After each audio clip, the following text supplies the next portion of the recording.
Hi friends, ఇప్పుడు మనం తలై చంగనాన్ మదీయం అనే 13వ దివ్యదేశం స్టాచ్యూ ఆఫ్ ఈక్వాలిటీలో ఉన్న 13వ దివ్యదేశం గురించి చర్చించుకుందాం. చూడండి, మనకి ఇప్పుడు కనుక శారీరక రోగాలు ఏమైనా వచ్చినాయి అనుకోండి, అవి మందుల ద్వారా పోవచ్చు. కానీ మానసికమైన రోగాలు వస్తే అవి తొలగించుకోవడం చాలా కష్టం. ఆ మానసిక రోగాల వల్ల శారీరక రోగాలు కూడా వస్తూ ఉంటాయి అన్నమాట. ఇలాంటి సిచ్యువేషను ఒకసారి చంద్రుడికి కలిగింది. చూడండి, చంద్రుడు పూర్ణంగా ఉంటే మనం ఏమంటాం? పౌర్ణమి అంటాం. చంద్రుడు అసలు కనిపించకుండా ఉంటే అమావాస్య అంటాం. ఇలాంటి అమావాస్య పౌర్ణమి రోజుల్లో ఎవరికైనా కొంచెం మెంటల్ డిస్టర్బెన్సెస్ ఉంటే అవి ఉద్రిక్త చెందుతాయి అన్నమాట. కొంచెం ఆడ్గా బిహేవ్ చేస్తారు. ఆ రోజులో అయితే చాలా విపరీతంగా కొంచెం పిచ్చి ఉన్నవాళ్ళు ఆ రోజు చాలా విపరీతంగా ప్రవర్తిస్తూ ఉంటారనమాట.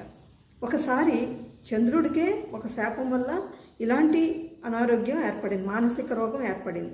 దీనివల్ల ఆయనకు శారీరక రుగ్మతలు కూడా వచ్చినాయి అన్నమాట.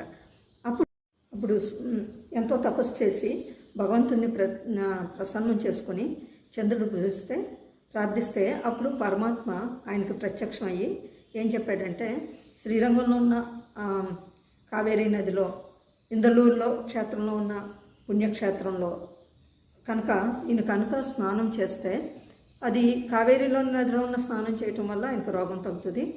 ఇక్కడ రెండవ నది ఇందులో ఉన్న నదిలో స్నానం చేస్తే కనుక ఆయన శాపం నుంచి విముక్తి పొందుతాడు.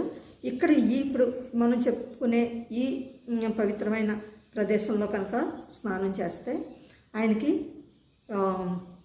కొత్త శక్తి వస్తుందని చెప్తాడనమాట స్వామి. అలాగే చంద్రుడు చేసి శాప విముక్తిని పొందుతాడు ఈ క్షేత్రంలో. ఇక్కడికి సముద్ర తీరానికి శంఖాలన్నీ వస్తాయి కాబట్టి ఆ పేరు కూడా వచ్చిందండి. ఇక్కడికి శంఖాలు కొట్టుకొచ్చినాయి కాబట్టి ఈ స్థలానికి తలై సంగాడు అని పేరు. నాన్నదై మదయన్ అని పెరుమాళికి పేరు. ఈ రెండు కలిపితే మనకి ఆ క్షేత్రం యొక్క పేరు వచ్చిందనమాట. ఆ విధంగా ఎవరికైనా కానీ మానసికమైన రోగాలు కనుకుంటే ఈ స్వామిని కనుక ప్రార్థిస్తే వాళ్ళకి ఆ రోగాల నుండి విముక్తిని పొందుతారు. జై శ్రీమన్నారాయణ.